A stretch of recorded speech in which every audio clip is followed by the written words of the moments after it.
Bonjour, ici Daniel Lambert, psychologue, pour vous parler aujourd'hui du 5e piège, dans lequel il est si facile de tomber lorsque nous avons un enfant qui est plus difficile. Le piège est le suivant: ne pas appliquer les conséquences que nous avons annoncées à l'enfant pour son mauvais comportement. Ne pas appliquer les conséquences qu'on annonce à l'enfant pour un de ses mauvais comportements, ça fait en sorte que l'enfant risque de ne plus faire attention à ce que vous dites. Lorsque vous dites à votre enfant que s'il ne ramasse pas son linge sale, vous ne le laverez pas, vous devez ne pas le laver s'il ne le ramasse pas. Sinon, pourquoi est-ce qu'il le ramasserait? Le pire, c'est que l'enfant finit par généraliser cette situation-là et à conclure que vous ne faites jamais ce que vous dites. On ne veut pas ça. La solution, pour éviter ce piège-là, il faut prendre son temps avant d'annoncer une conséquence et être certain de pouvoir l'appliquer si l'enfant refuse d'obéir. L'idéal, c'est donc d'y penser à l'avance.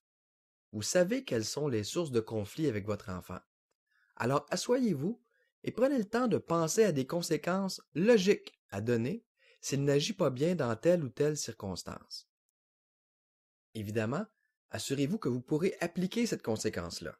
Parce que parfois, il arrive qu'on trouve des conséquences logiques, mais qu'on ne se sent pas bien pour l'appliquer. On trouve ça trop... alors, ce n'est pas une bonne conséquence. Il faut trouver des conséquences qui sont logiques suite à la faute de l'enfant et que nous nous sentons capables d'appliquer si l'enfant agit mal. Alors, il faut donc s'asseoir, faire une liste des situations ou des circonstances dans lesquelles on peut typiquement s'attendre à avoir une crise de la part de l'enfant. Évidemment, ne pas s'attaquer à toutes ces situations-là en même temps pour ne pas faire une des erreurs dont on a parlé dans une vidéo antérieure.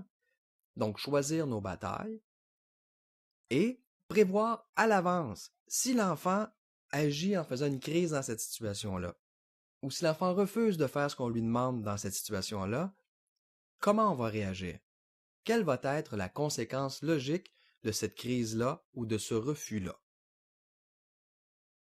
Si vous sentez le besoin, évidemment, d'aller plus loin avec votre enfant, je vous en ai parlé souvent, le guide pratique L'enfant qui fait des crises pourrait très bien être la réponse à vos questions. C'est une méthode simple, en 10 jours, je vous guide pas à pas. Pour avoir plus d'informations sur ce guide-là, vous n'avez qu'à bien lire la page sur laquelle vous avez trouvé cette vidéo que vous visionnez présentement. Vous y trouverez fort probablement aussi un bouton d'achat. Sachez que la méthode est garantie 30 jours ou argent remis sans question. Donc, vous n'êtes pas satisfait de la méthode, je vous rembourse à 100%. Vous pourriez avoir cette méthode-là en main et commencer à l'appliquer dès aujourd'hui, dès maintenant, parce que c'est une méthode qui est entièrement téléchargeable directement dans votre ordinateur.